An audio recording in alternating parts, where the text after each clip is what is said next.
I keep dropping you guys this time. Okay. Malfoy and Crabbe weren't there yet. The crystal trophy cases glimmered where the moonlight caught them. Cups, shields, plates, and statues winked silver and gold in the darkness. They edged along the walls, keeping their eyes on the doors at either end of the room. Harry took out his wand in case Malfoy leapt in and started at once. The minutes crept by. "He's late. Maybe he's chickened out," Ron whispered. Then a noise in the next room made them jump. Harry had only just raised his wand when they heard someone speak. And it wasn't Malfoy. "Sniff around, my sweet. They might be lurking in a corner." It was Filch speaking to Mrs. Norris. Horror-struck, Harry waved madly at the other three to follow him as quickly as possible. They scurried silently toward the door, away from Filch's voice. Neville's robes had barely whipped around the corner when they heard Filch enter the trophy room. "They're in here somewhere," they heard him mutter. "Probably hiding." "This way," Harry mouthed to the others, and petrified, they began to creep down a long gallery full of suits of armor. They could hear Filch getting nearer. Neville suddenly let out a frightened squeak and broke into a run. He tripped, grabbed Ron around the waist, and the pair of them toppled right into a suit of armor. The clanging and crashing were enough to wake the whole castle. "Run!" Harry yelled, and the four of them sprinted down the gallery, not looking back to see where Filch was following. They swung around the doorpost and galloped down one corridor, then another, Harry in the lead, without any idea where they were or where they were going. They ripped through a tapestry and found themselves in a hidden passageway, hurtled along it, and came out near their charms classroom, which they knew was miles from the trophy room. "I think we've lost him," Harry panted, leaning against the cold wall and wiping his forehead.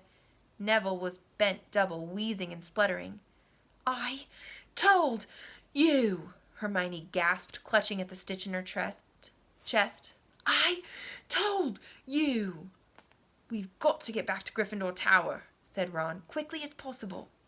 "Malfoy tricked you," Hermione said to Harry. "You realize that, don't you? He was never going to meet you.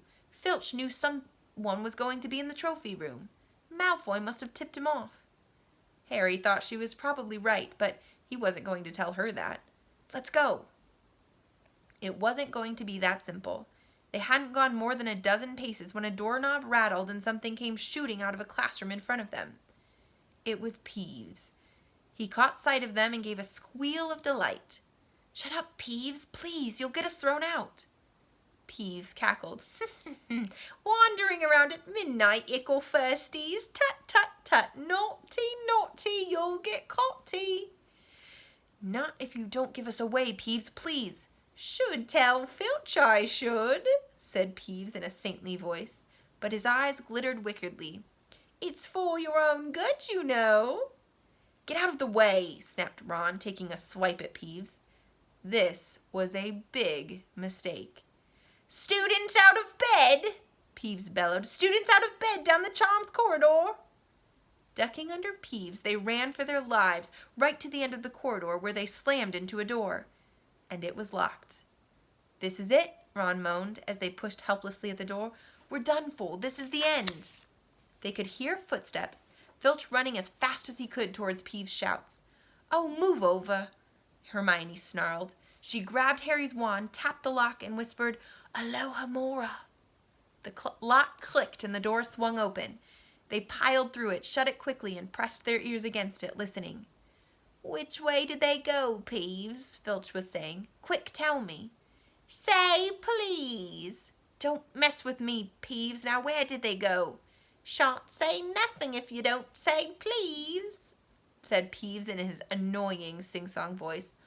"All right, please." "Nothing! Ha ha! Told you I wouldn't say nothing if you didn't say please. Ha ha ha ha ha!"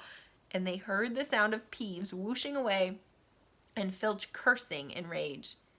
"He thinks this door is locked," Harry whispered. "I think we'll be okay. Get off, Neville."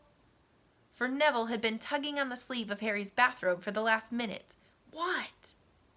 Harry turned around and saw quite clearly what. For a moment he was sure he'd walked into a nightmare.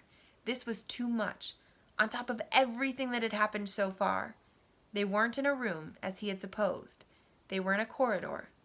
the forbidden corridor on the 3rd floor, and now they knew why it was forbidden. They were looking straight into the eyes of a monstrous dog, a dog that filled the whole space between ceiling and floor.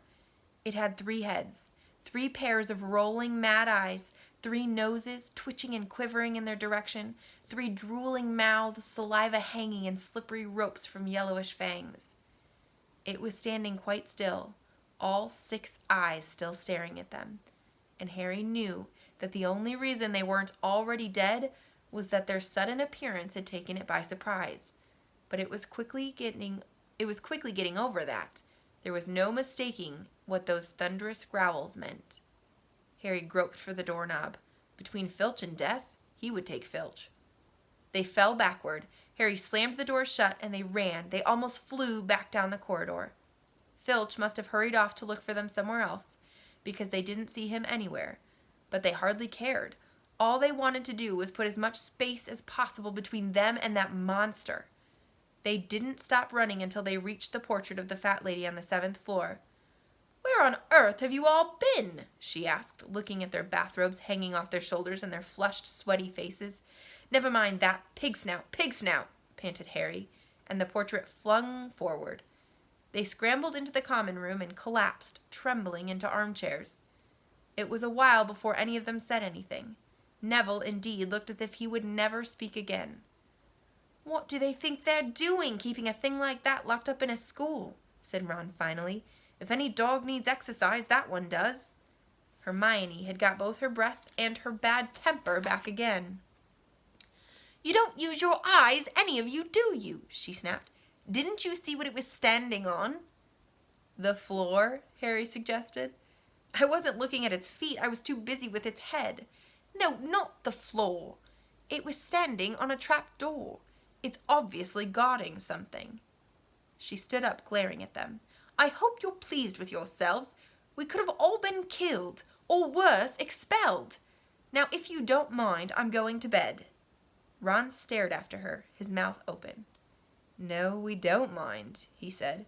"You'd think we dragged her along, wouldn't you?"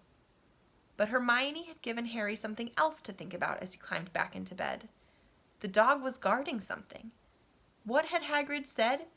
Gringotts was the safest place in the world for something you wanted to hide. Except, perhaps, Hogwarts. It looked as though Harry had found out where the grubby little package from Vault 713 was.